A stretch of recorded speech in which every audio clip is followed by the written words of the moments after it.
దూరవిద్యా విధానంలో doctor B R Ambedkar open university దేశంలోనే మొట్టమొదటి సార్వత్రిక విశ్వవిద్యాలయం. దాదాపు 2.5 దశాబ్దాలుగా దూరవిద్యా విధానం ద్వారా కంప్యూటర్ కోర్సును అనుసంధానం చేస్తూ బీఏ, బీకామ్, బీఎస్సీ డిగ్రీ కోర్సులను అందిస్తోంది. పోస్ట్ గ్రాడ్యుయేషన్ స్థాయి, డిగ్రీ, డిప్లొమా స్థాయి కోర్సులను ఔత్సాహికులైన విద్యార్థులకు అందిస్తోంది. డాక్టర్ బిఆర్ అంబేద్కర్ సార్వత్రిక విశ్వవిద్యాలయం స్థానికంగా స్వయం బోధనా పద్ధతిలో ముద్రణ రూపంలో రూపొందించిన కోర్స్ మెటీరియల్ అందిస్తోంది. కోర్స్ మెటీరియల్ అధ్యయనానికి సహకరించే విధంగా రేడియో, టెలివిజన్ పాఠ్యాంశాల ఆధారంగా కార్యక్రమాలు ప్రసారం చేస్తోంది. అధ్యయన కేంద్రాల ద్వారా ఏర్పాటు చేసే సలహా సంసర్గ తరగతులు, సైన్స్ ప్రాక్టికల్ సౌకర్యాలు విద్యార్థులకు స్వయం అధ్యయనానికి ఒక చక్కటి అవకాశం. ఇవి విద్యార్థి సమీపంలో ఉండే అధ్యయన కేంద్రం నుంచే పొందొచ్చు.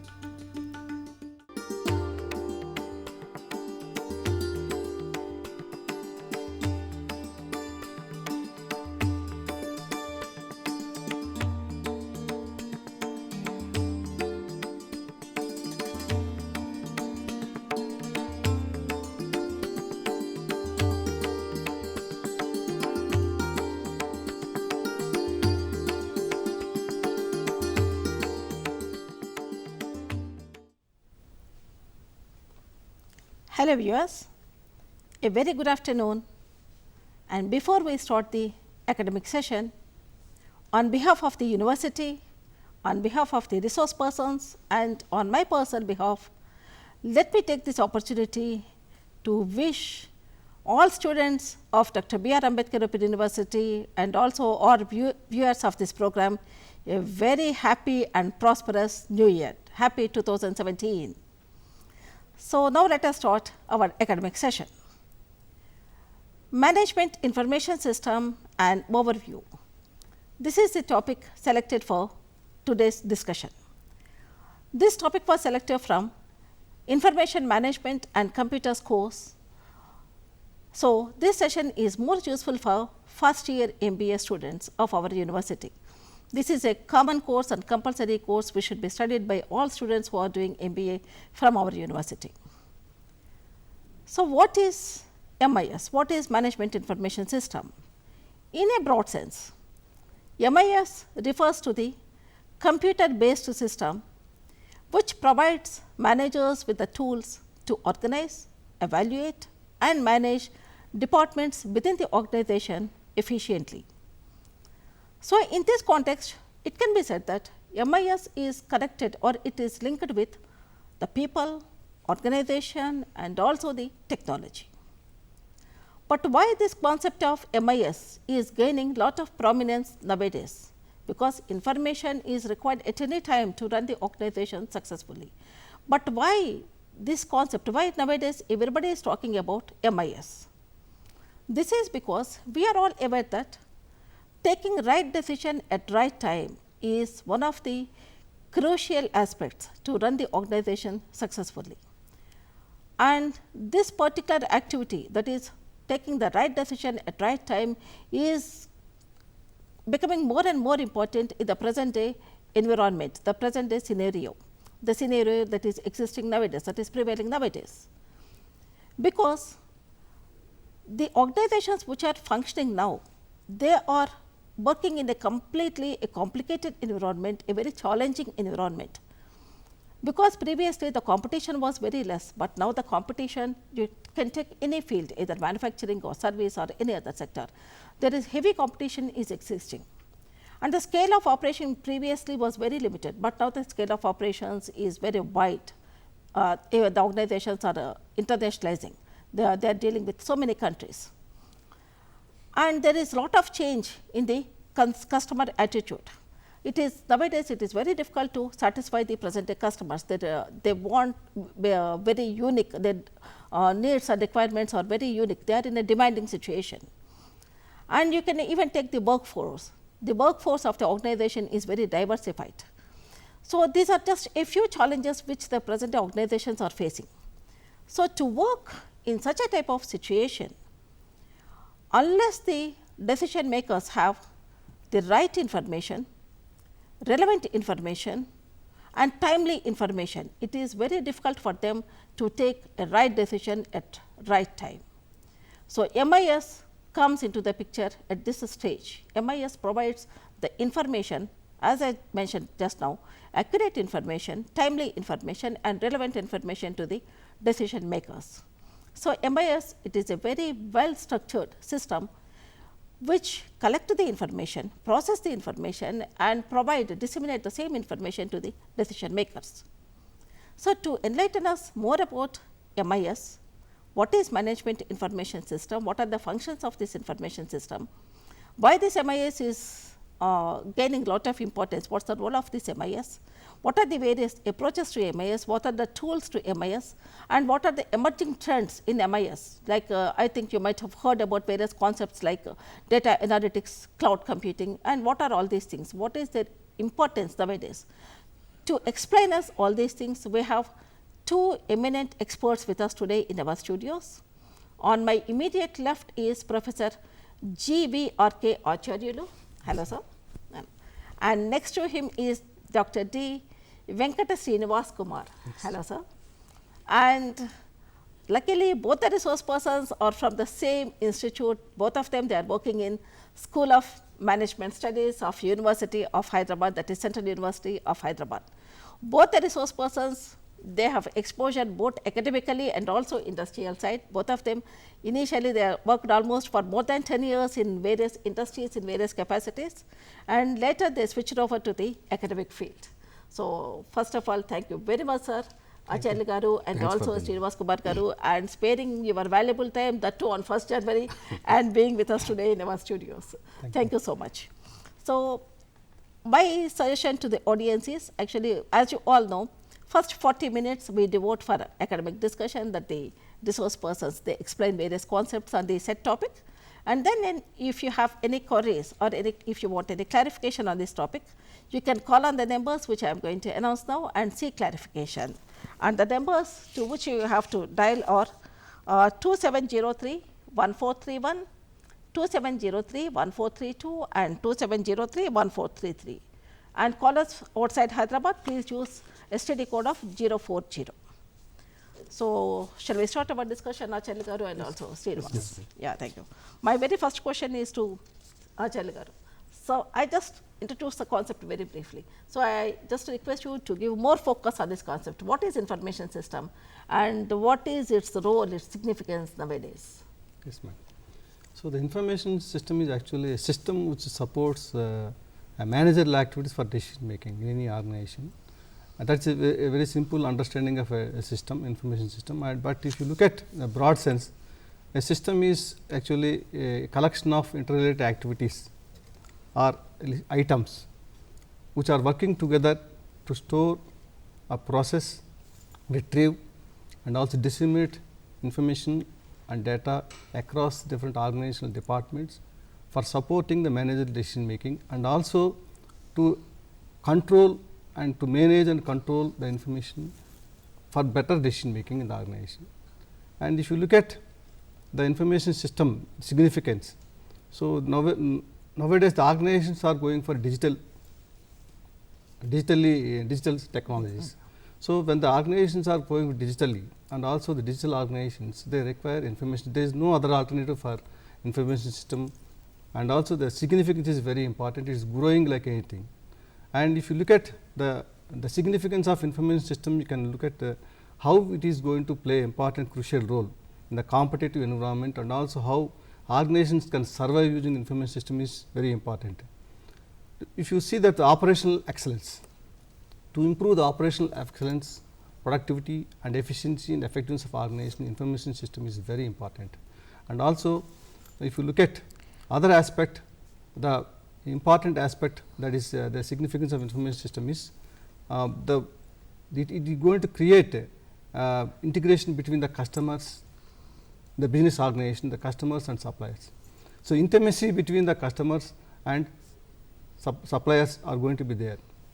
The next one is, it is going to improve the better decision making. Decision making power is going to be increased using the data that is going to be available in the organization, and then it is going to increase a competitive advantage among different organizations. So, like if you implement an information system, which is going to give a better customer service and also better integration in the departments, and also it is going to reduce the cost and better decision making and so on and so forth. And also if you look at, there are so many information systems in the organization, like marketing information system, production information system, and HR information system, and sales management system. So, these systems are very important for the business growth. And also if you want to have a better communication in the organization, and also internal communication and external communication with the suppliers and customers, information system plays a very key role. So, all these things actually I think need to be integrated also, as you said that the marketing, production, HR, sales. Yes. All these information systems of different branches or divisions of the organization need to be integrated, and then only it will help the top management to design their strategies or whatever it is. To take a better decision. Would you like to add something else, Srinivas? In addition to decision making, madam, Yeah. if you look at the role of the information systems, sometimes organizations might face certain problems. So, when I am looking at information systems in terms of what I call a significant resource for problem solving. So, information systems could play a crucial role by providing the information, so that the organization, while it faces problems, like as Achallu sir has already said, we might have an organization which is looking at a declining sales, right. In that particular case, there could be a number of reasons as to why the sales are decreasing. It could be because of the competitive environment, it could be because of the changes occurring in the market, changes in the taste and preferences of the customers, or there might be certain internal problems within the organizations also, because of which the organization is unable to reach its objectives. In this particular case, when the organization looks at problem solving, incidentally management information systems especially can provide the right kind of information, so that a better decision can be taken. So, sometimes we can also say that in addition to taking decisions, okay, it might be also used in terms of problem solving, the problems that are faced by the Problem solving will lead to better decision making, and sometimes even new opportunities may be explored while solving the problems. Okay. The organization may find out new opportunities. They complement each other, problem solving, decision making. Right. Decision making because involves at every stage, while planning, while organizing, while staffing, while designing the strategies, everything. Across all the functions of the management. That's why Peter F. Drucker said that decision making is the most important activity of a manager. Right, madam. Okay, will you please explain what are the functions of information system, Srinivas? At a very broad level, madam, if you are looking at the functions of the information system, since we said that the main objective of the information system is to provide the right kind of information in terms of either problem solving or in terms of decision making by the managers, what we look at in terms of functions is, at a very broad level, we can classify it into the 5 different types of functions that are there. Okay. Every management information system should be capable of, first of all, taking an input of the data that is there. So, generally we call it as the input function, and then once you have the data that is available with you, should be capable of storing this particular information. So, input followed by the storage, then the processing of the information. Incidentally, at this point of time, I would like to make a note in terms of the difference between data and information. Yeah. Whenever we normally we confuse what is data and what is information. Normally, there is a lot of debate also even in the academic circles in terms of what is data and information. Information is nothing but processed data. When I am trying to look at raw data, let us say I will have some figures that are available with me, but I cannot make any meaning out of those figures that are available to me. It could be a weekly sales report, or it could be a monthly sales report, or it could be related to certain figures related to the production. So, what happens at this point of time is, when we are trying to look at the processing of the information, the processed data in fact is called as information. So, information is something with which we can make some sense. As long as this particular data does not make any sense to me, I call it as raw data, but the moment this data gets processed, we call it as information. So, what happens here? There is an input point, input is one function that is there, then storage is the next function that is there. After the storage, there is the processing of the information. So, once we have the processing of this particular data, information is produced. So, automatically we look at the output as the next phase that is there, or the next function that is there. So, when I am trying to look at the output that is there, the normal output is in terms of the reports that are generated. See, in most of the cases, the most tangible output of an information system is in terms of a report generation. So, when I am trying to look at these reports which are generated, these reports would be used by managers in terms of decision making. In certain conditions, feedback also happens to be one of the functions of the information systems. So, the output, when it goes to the respective departments, this output in terms of the information serves as the feedback to the respective departments, so that they can actually look at what has been planned and what has been achieved. Are there any deviations? What might be the reasons for the deviations? So, this feedback helps in terms of taking a corrective action. So, especially in this particular case, at a very broad level, there is an input, then there is a storage, then there is processing of information, then there is an output of the information as well as the feedback loop that is. So, in this particular way, we can understand that in all these phases, the role of information system or the functions will come. Okay. So, I think actually the software used by the company actually comes into the picture here. Yeah. What sort of software they are using? Yeah, it comes into the picture, as well as at the storage levels also. We look at the physical infrastructure that is required in terms of today we are talking about terabytes of data. Yes. So, in fact, when we look at the advanced levels, we are also talking about the big data. Yeah. Too much of data is also available. So, somewhere down the line, we look in terms of both the physical hardware that is required as well as the software that is required in terms of actually processing this information, as well as giving us some kind of a report using which we are able to take better decisions. Okay. So, thank you. Acharya Garu, I think there are different types of information systems. So, what are these information systems? Actually, these information systems are actually, if you look at organization as a pyramid structure, so top level and middle level and bottom level. So, the information requirements at the top level and middle level and bottom level are different. And if you look at the organizational pyramid, at the top level, there are three levels in the organizational pyramid, information levels. So, the first level is, the top level is a strategic level, and the middle level is a tactical level, and the bottom level is operational levels. So, in the operational level, actually if you look at the system, the information system that is required is transaction processing system. So, this actually this organizational pyramid is cutting across different cross functional departments, that is sales and marketing, production and manufacturing, and HR systems, and financial and accounting. So, all the departments cutting across the pyramid, and at the bottom level transaction processing, the basic things that are scheduled and execution of work will be done at the transaction processing system. And then if you go to the top level, the strategic level, what happens is that is actually decision support system, executive information system, all advanced information systems are required at the strategic level. And the middle level management information system is a tactical level, where exactly the inputs from the transaction processing system is going to be processed and converted into reports, exceptional reports, and that is fed to the top level management to take a decision, better decisions. And this MIS is a crucial role is going to play between the top level or executive support system and transaction processing system. So, there are three types of information systems: transaction processing system, MIS management information system, and decision support system. Decision support mainly linked with or executive information system. That is actually linked there with are the other advanced systems also available, that is artificial intelligence system. Okay. And then you have expert systems, so which are very much important in medical information. How are you going to intelligently capture the different kinds of data, and what kinds of decision making that is done using the natural language programs and all the other things. Okay. Srinivasa, how this MIS can be applied, how it is applicable at various functional levels? Madam, as already sir has discussed, if I try to look at the organization in terms of a pyramid, if I try to imagine the organization in terms of a pyramid, at the top level we are going to have the management, which is related to taking the strategic decisions. Generally, we call it as the top level, executive level management. The CEOs and other people will be there in terms of giving a direction to the organization. Sir said at the middle level, we have got the tactical levels of management, which are basically going to look in terms of taking the decisions that are related to running the organization.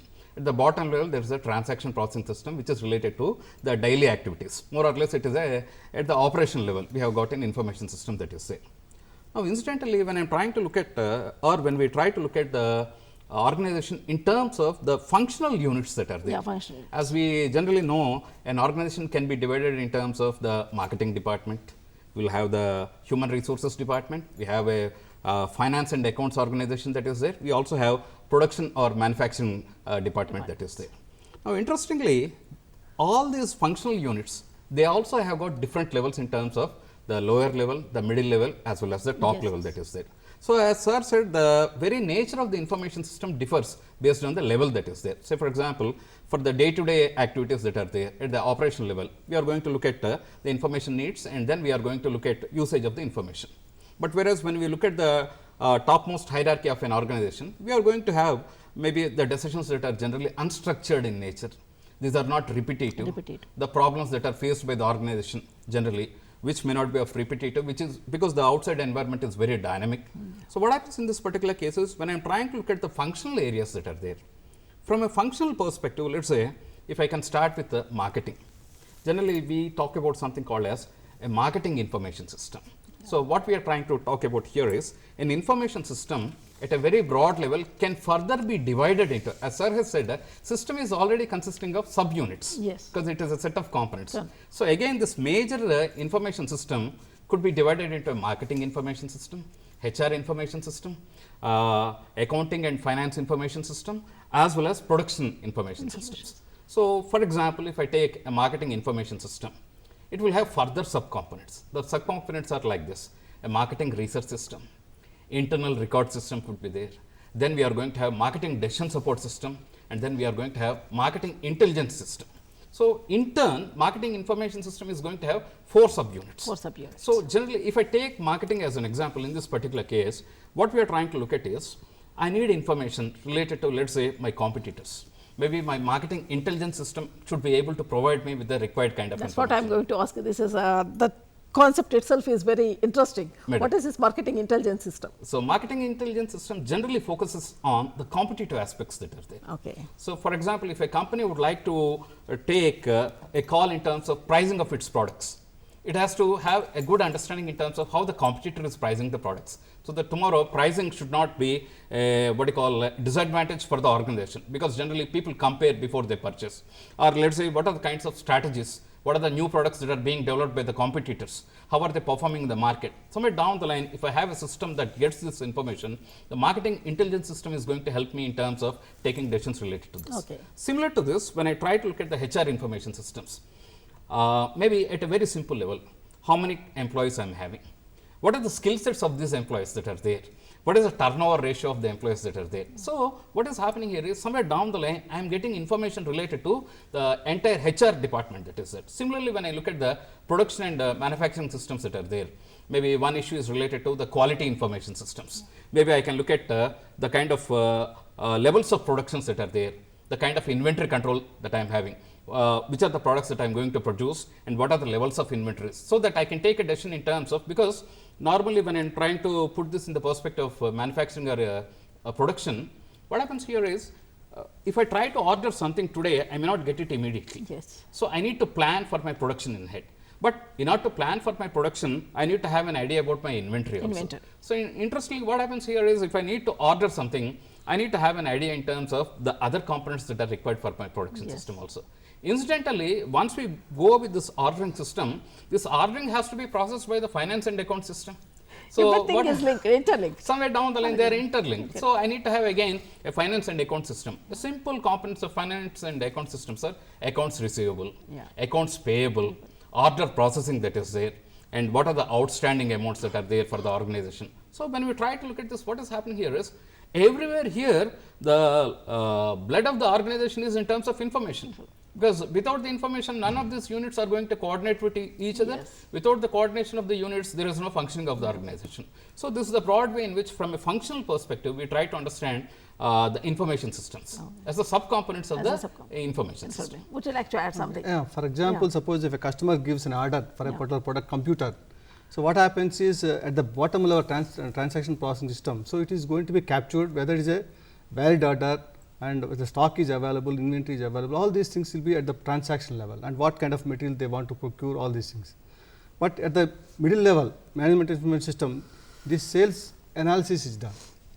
How many products are for the last 1 week or for the last 1 month, a weekly wise sales, all the sales analysis report is done at the middle level management information system. And then if you go to the top level, sales planning is done. That is the strategic level, sales planning is done, whether to go for new markets and new products or go for a new technology, all this. This is how the integration between top level, middle level and bottom level. And change of product design also, services design, project design, everything also. they Yes. have to take care of. But normally the people in the organization, sometimes they feel that the information which they are getting, they are overloaded with the information. Why actually this happens? If you look at the current scenario, madam, the stage at which people used to complain that we do not have information is long over. Yes. Today we are overburdened with information. So what is happening here is, the moment the organizations have gone with the digital technologies, let's say a point of sale purchase is there. The moment we swipe our card, our information gets captured. Somewhere down the line, this information gets into a database. So similarly, every transaction, every activity is getting captured. Let's say I visit a website, the information gets captured in terms of what are the pages through which I have gone, which are the products which I have browsed, which are the products that I have actually ordered. So what is happening here is the levels of information capture, they are increasing. And what is happening is there is a glut of information. You have used the term called as information overload. Sometimes we also use the term called as information glut. So we are in an ocean of information. So what is going to happen here is the human ability to process the information is very much limited. Limited in the sense, one thing is we do not have the capability to use all the information that is there. A simple case is, if I go and search for something on Google, I will get a million pages, but hardly I may not go through the first 1 or 2 pages. Beyond that I will not go, because that is not required. So some of the what you call strategies that are actually advised at this point of time is, we use filters in terms of deciding which is the information that is relevant and which is the information that is required by me. Let us say I can have lots of information that is outdated, but then I need to take a call whether to use this particular information or not. So interestingly, we use filters in terms of looking at which is the information that I need to select from the glut of the information that is available. And interestingly, when we are trying to look at the filters, one form of looking at filters is prioritization of information. Okay. So of all the information that is available, one way is I can look at the sources of the information. So I can go with only the sources of the information which are credible to me or not. Of course, the relevance is also there. And further, when I am trying to look at the relevance of information, okay, is this information really relevant for my decision making or not? So somewhere down the line, we need to use filters in terms of trying to filter the actual information that is required by me, so that I am going to leave that 80% of the unneeded data or information, and I might focus only on the 20% of the information that is actually required by me in decision making. So this is how basically we need to have strategies in terms of looking at dealing with information overload. Okay. As Dr. Srinivas Kumar has given rightly said, the information filter concept is very important, and also before lot of information is available, like web through many web resources. So information clarity is very important, and before we take up any decision, what exactly you want, based on that you have to make a search. Unnecessarily, it's information, a cognitive capacity of individual is very limited. So the information is coming input as a very large source, a large information is coming, but the mental ability of individual is going to be very difficult. So in that case, what happens is you have to look at. Sometimes we may get confused. Yes, saying all this data. And also it is a waste of time, and also you will be you are not focusing on what exactly you want, and finally it leads to confusion. So in that case, what happens is, as Dr. Srinivas Kumar suggested, that filters are very important, and also you have to see the clarity, what exactly you want. We should not be going. So sometimes you require more information, and depends on the what exactly we want. Depends on the area on which actually we are collecting the information data. That's also more important actually. And the memory retention and all problems will be there because of the information overloading. Thank you. Professor Acharya Garu, what are the different approaches to design and develop these information systems? So regarding this design and development of information system is very important in information system development, and we have different approaches. That is, one approach is a traditional system life cycle approach. Of course, this is a approach where it is going to be again boiling down to waterfall system. The waterfall system, you have to understand the problem, you have to analyze the system, you have to design the system, and you have to look at the programming, coding, and conversion and maintenance. These are all different steps that are there. So in the system life cycle approach, we have to, each output of a particular stage is going to be input to the next stage. So the whatever that is processed at the previous stage, that is blocked. So this is mostly most widely used for the developing large information systems for large organizations, big organizations. And suppose if you that is a traditional approach, and also in the system you have to document the system, and then you have to go for analyze the system, and you have to analyze the design the system, all these things will be there. And that is one actually that is system life cycle approach. The second approach is actually mostly the prototype approach. The prototype approach is actually you are building an experimental system, Okay. like a model, or you can say that a template. So, based on which users are going to look at the system functionality, and they what exactly the system require. So, you can customize to the requirements and develop a system. So, that you can modify the prototype and then add functionalities to the requirement of the system, then final system production system can be done. Okay. So, this is how this is one approach. So, the system life cycle approach and then prototype approach. The other approaches are, one is structural approach. In the structural approach, again you are boiling down to how you are going to analyze system and how you are going to develop the system, and that is based on data and processes. So, it is going to look at the modeling the data, and it is going to look at only separately what is data processing and data modeling, process and data using data flow diagrams. And also you have data definitions, and then you have a structured charts like pseudocodes and decision tables, decision trees, all these things are part of a system development. And if you look at other approach, that is a distributed approach, object oriented approach, where you have to concentrate on the basic unit of system is objects. So, in the entire data is encapsulated in the data object itself, and all the processes and other things which are associated are going to be operated in the process, and these objects in a system, to develop a system, an object oriented approach, all the objects are going to be defined, are created, and then these objects are having got relationship. These objects have to be having relationship with the objects. This is how the system is going to develop, and this object oriented approach is very much important for a complex system where different distributed data environment these systems are going to work. Okay. Suppose a company is going to have different branches at different places.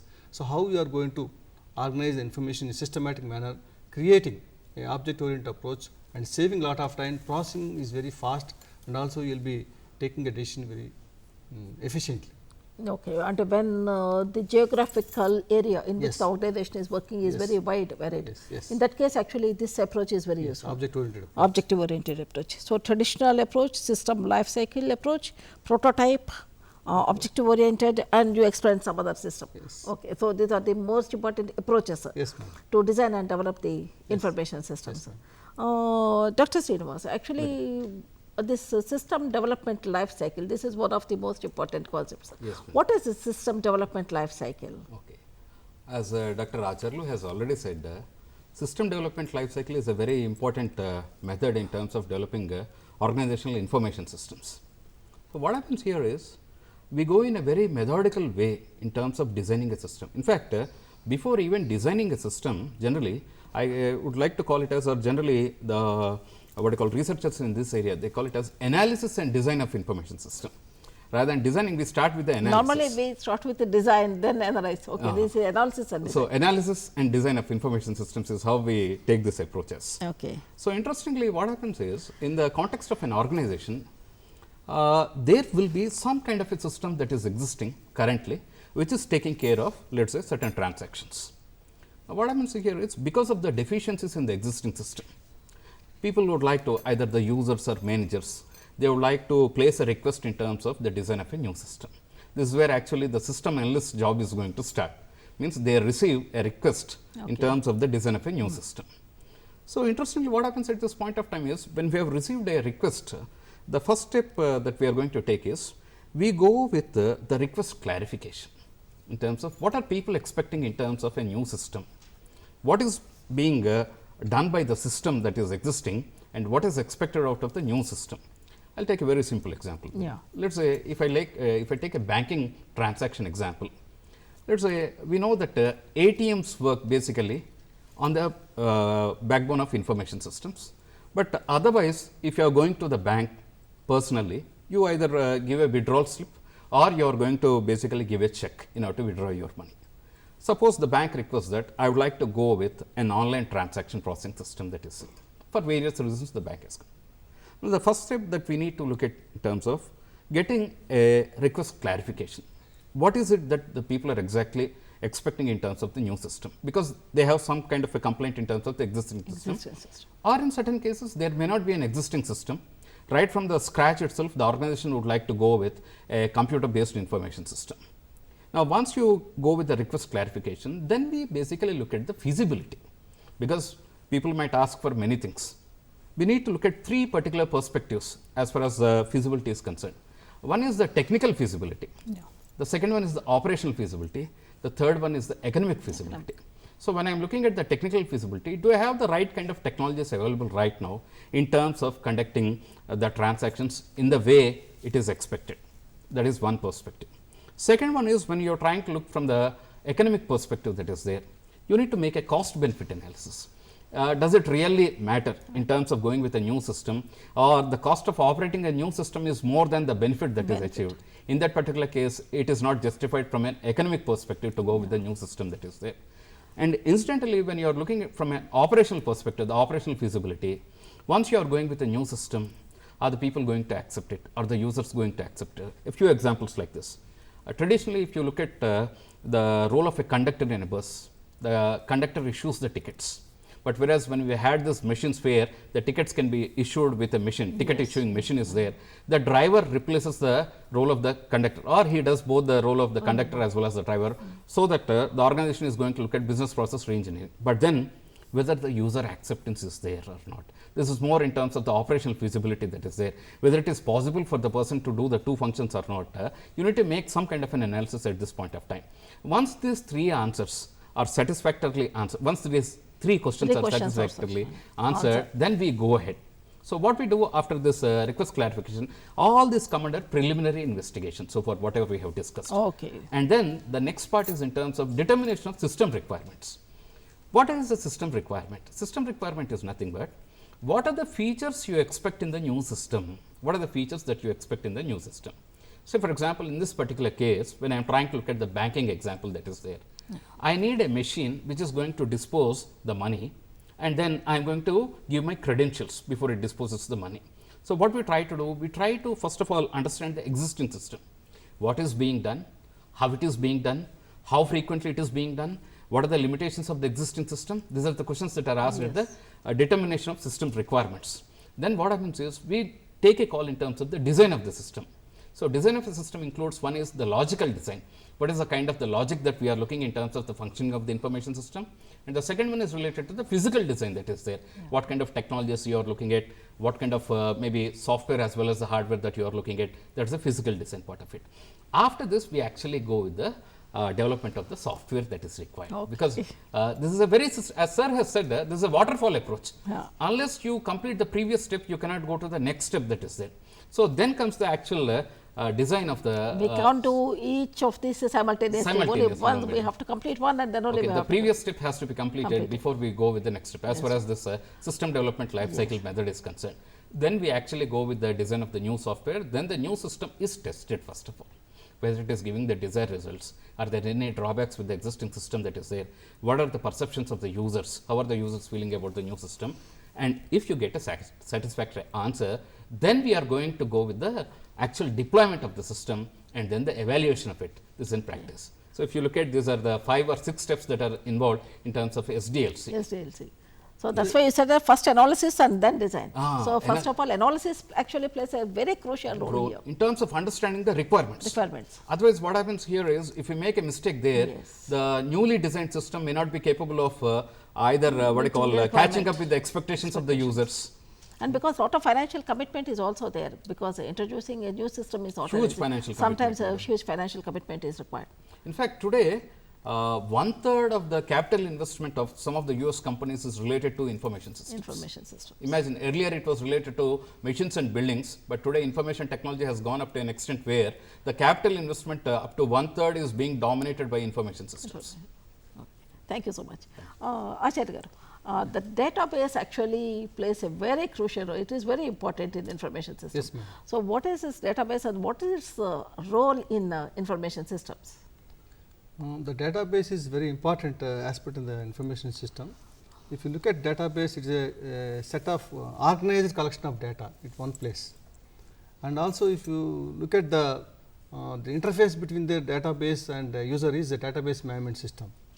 The database management system is a program which is going to retrieve, collect and also delete, modify, and all the modifications are going to be done. Okay. All the database management functions are going to be done for the to manage the database. So, in this case what happens, the database management system is a very crucial aspect in managing the data, how efficiently data can be managed, how efficiently data can be manipulated, how efficiently the data can be modified. All these functions are going to be done.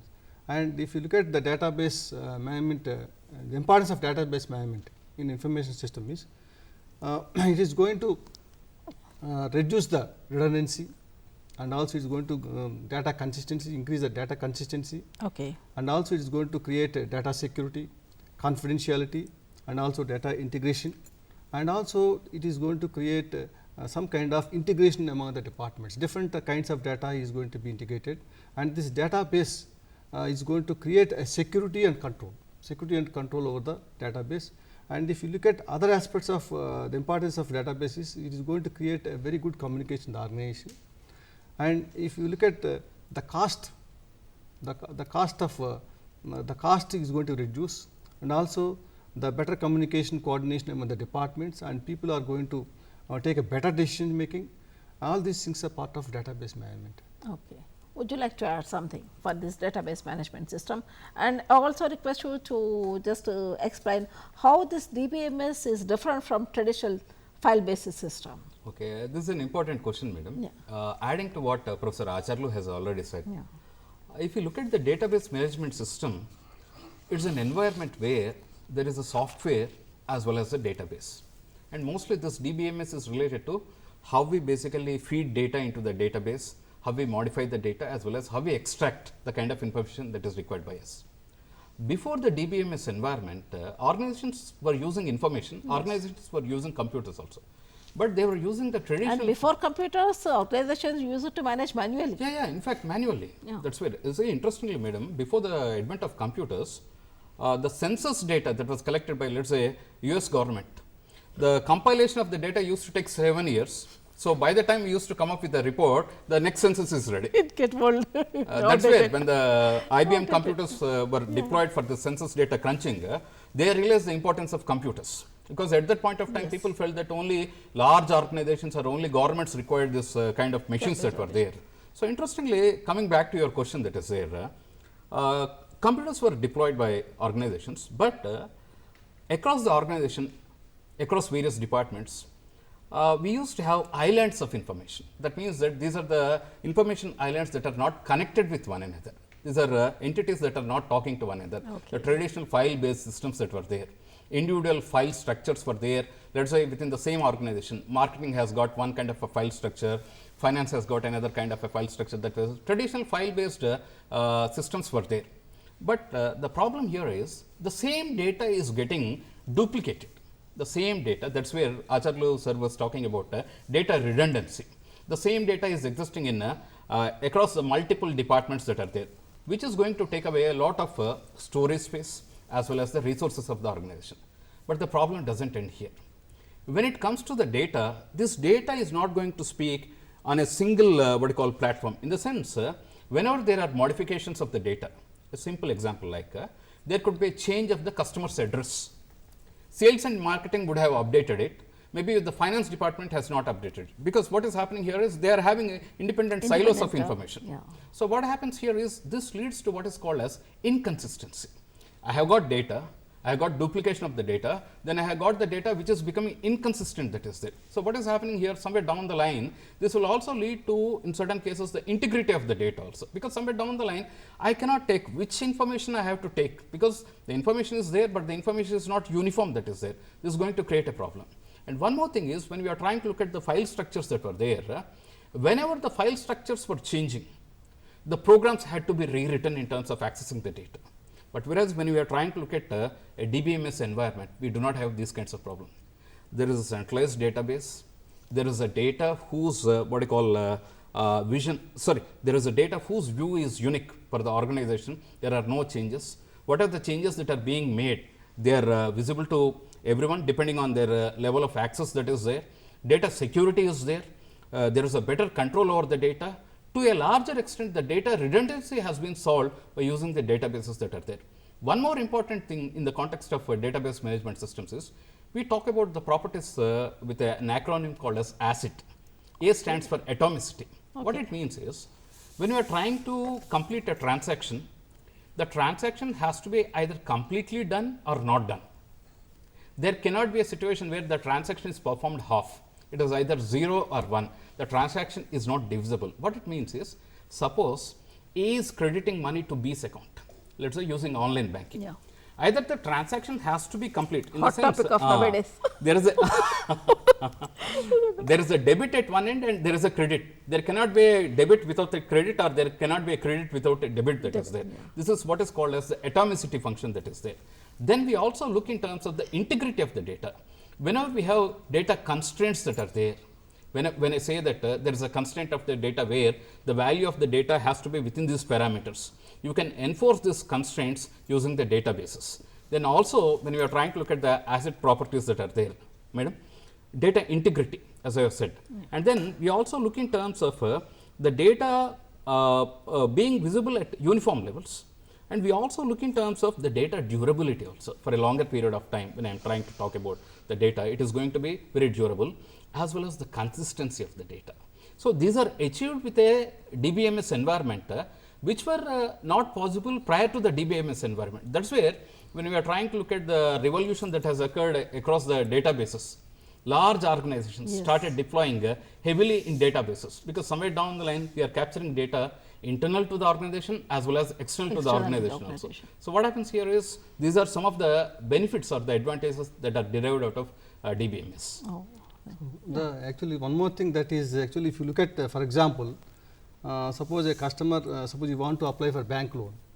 So, customer actually they require some kind of 6 months bank statement. So, you can give a query to the database, banking system database, where you can give last 6 months transactions are going to be. So, it is so the banking database is going to have all the customers' information and their transactions, but when you give a particular query, it is going to access very easily the database and get the required information within no time. So, that is what the importance of database in querying the data and accessing the data and right data at right time.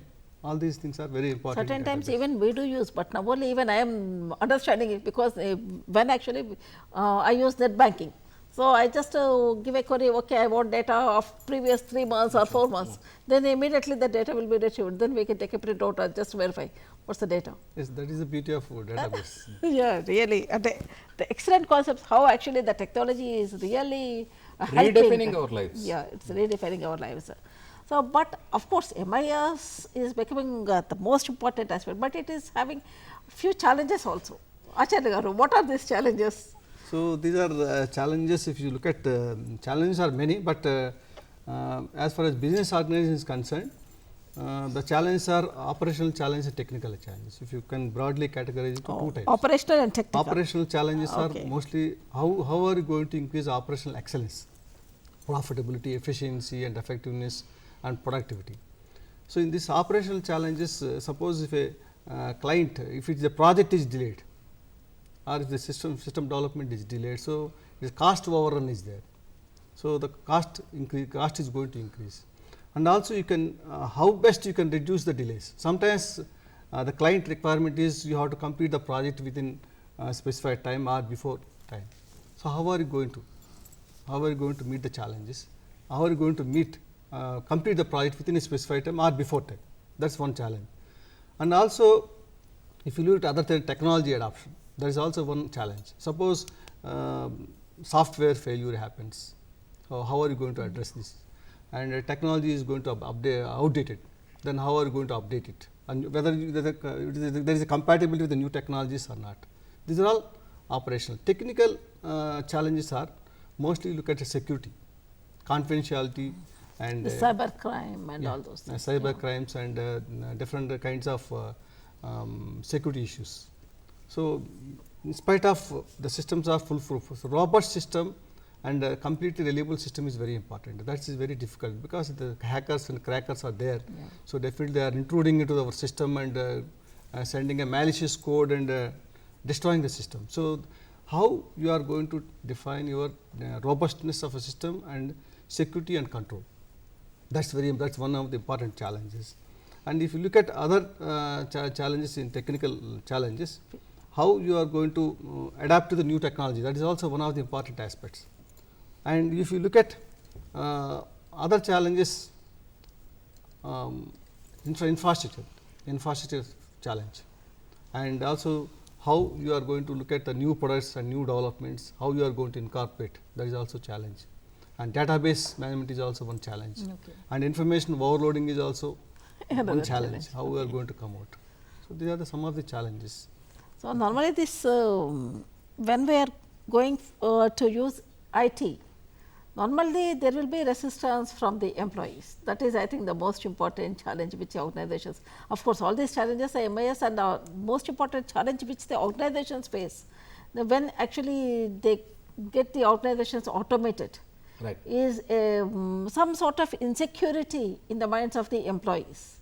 So, how actually face this type of challenge? Madam, this is more related to the behavioral aspects of investment, because one thing is, consider a scenario where banks were not computerized, or now do we have the international transactions, do we have the usage of credit and debit cards? That was not possible. That is not possible without computerization. But at the same time, there are also fears among the employees in terms of to what extent the job is secure. But we are living in an age where there is a rapid transition into the digital technologies, because if the organization itself cannot survive, then maybe the ability of the organization to provide jobs is not there. So, the idea here is that no one is secure in the current environment. But then when it comes to managing the change, one is when it comes to the behavioral change, how do we manage the change? That becomes very important. Of course, behavioral specialists are there who advocate in terms of the strategies that might be deployed by organizations in terms of managing change. One of the important aspects of managing this transition is related to how you train employees in terms of using the new technologies. How you train employees so that maybe whatever they have learnt earlier does not become irrelevant. In the sense, especially when there are changes in the technologies, normally people would have learned something 10 years back or 15 years back, and from then onwards they have been doing these operations in various organizations. But then the key challenge here is how do you retrain people? We have to update ourselves. We have to update, constantly ourselves. So, sometimes in the current scenario, the competition is such that we need to keep running to stay where we are. Yes. So, that is quite interesting.